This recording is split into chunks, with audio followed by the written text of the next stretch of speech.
Imagine yourself as a teenager, spending days, weeks, or months in a room so small you could touch the walls with both hands.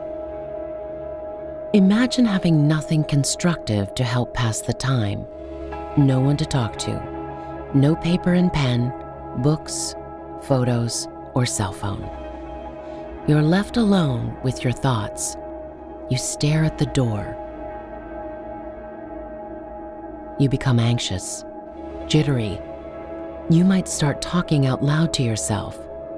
Eventually, you may start believing you see things that aren't there. You scream at the people who put you there, even if they can't hear you. You don't become remorseful or contrite. You become more angry. This is what thousands of young people housed in U.S. juvenile and adult facilities experience each year. Research shows that solitary confinement for longer than a cooling-off period is not an effective tool for reducing behavioral incidents or improving the safety of facilities. Nowhere is the damaging impact of incarceration on vulnerable children more obvious than when it comes to solitary confinement.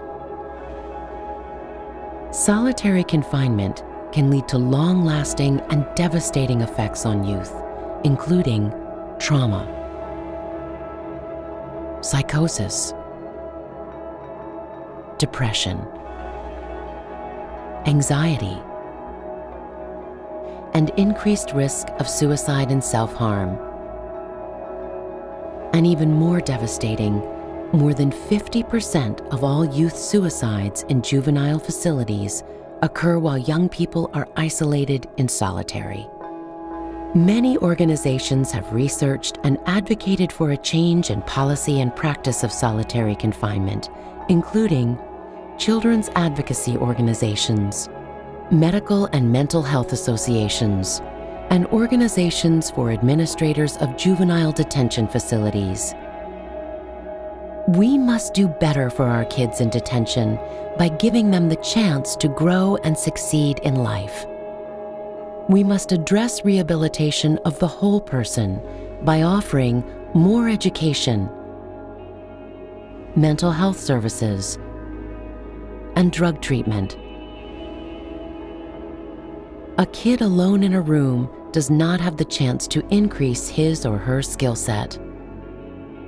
We reduced solitary confinement by 89%, and at the same time, violence decreased by 22%. Instead of putting youth in solitary, we must offer alternative programs.